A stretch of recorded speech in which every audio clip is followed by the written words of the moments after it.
Turn me up in my headphones one time. One time. One time. One time. One time, yeah. One time for the love, one time. One time for the love, one time, yeah. One time for the love, one time. One time. I'm not here to please you, want me to show you the way. Get it how you live it, that's the only way. I need to show you a better way. I need to show you a better way. I'm not here to please you, want me to show you the way. Get it how you live it, that's the only way. I need to show you a better way. I need to show you a better way. Hello, good evening. I would like to thank you for tuning in to Poem Praise 2. And certainly peace and blessings be upon you this evening. Certainly hope that you had a wonderful evening last night and a wonderful day. And as I stated in the previous Poem Praise 2, that the next African American that is extraordinary, it's going to be two of them, y'all. It's going to be Billie Holiday during the time period of 1915 to 1959, and also Ella Fitzgerald during the time period of 1918 to 1996. Now, both of these two are jazz singers, and it goes like this is what I have for them. Now, Billie Holiday grew up poor in Baltimore, Maryland. Her wonderful talent surfaced early, however, and she began singing for money while still in her early teens.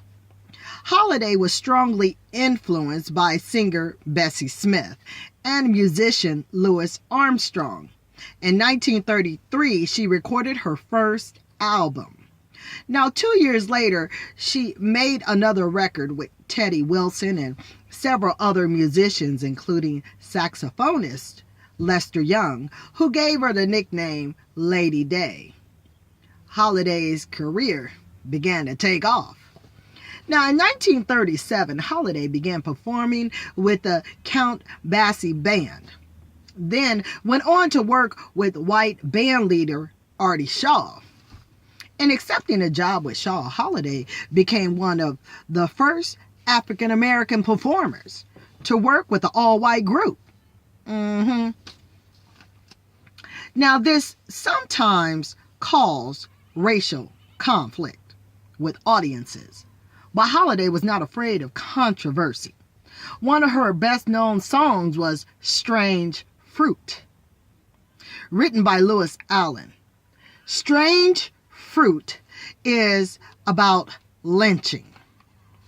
The title is a symbolic way of referring to the bodies of murdered victims hanging from trees.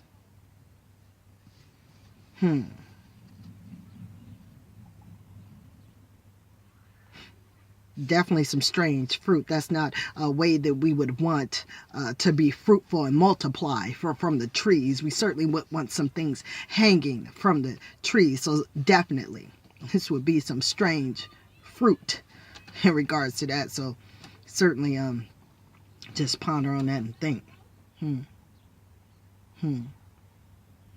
Now, problems with drug addiction forced Holiday to enter a rehabilitation clinic in 1947.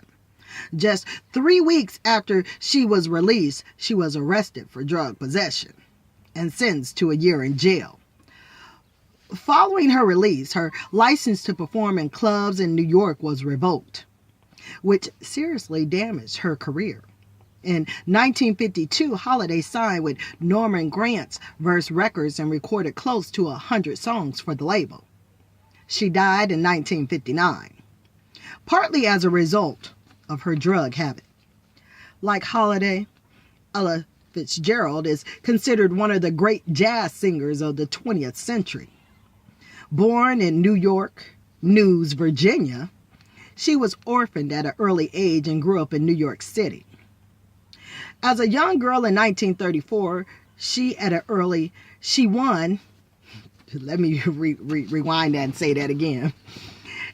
As a young girl in 1934, she won an amateur contest at Harlem's Apollo Theater.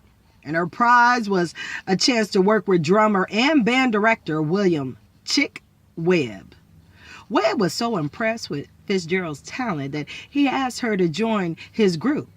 She did, and while working with him, recorded two of her most famous songs, A Tisket, A Tasket, and Undecided.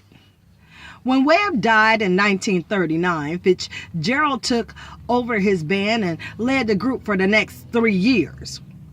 She then began working with Norman Granz and toured the United States, Europe, South America, and the Far East. And like Holiday, Fitzgerald signed with Norman Granz Verve Records and produced a series of hits. Famous for her musical flexibility and melodic improvisation,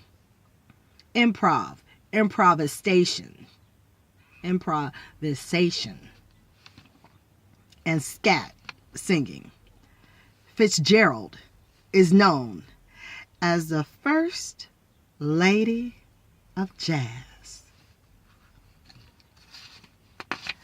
And that is all that I have on the two jazz singers, yes, Billie Holiday and Ella Fitzgerald. So please stay tuned to Poem Praise 2. Next coming up is going to be Richard Wright. He's a writer during the time period of 1908 to 1960. And certainly if you like what we're doing with this extraordinary African Americans, please subscribe to Poem Praise 2. And I'll be talking with you in a little bit. All right. Talk with you later.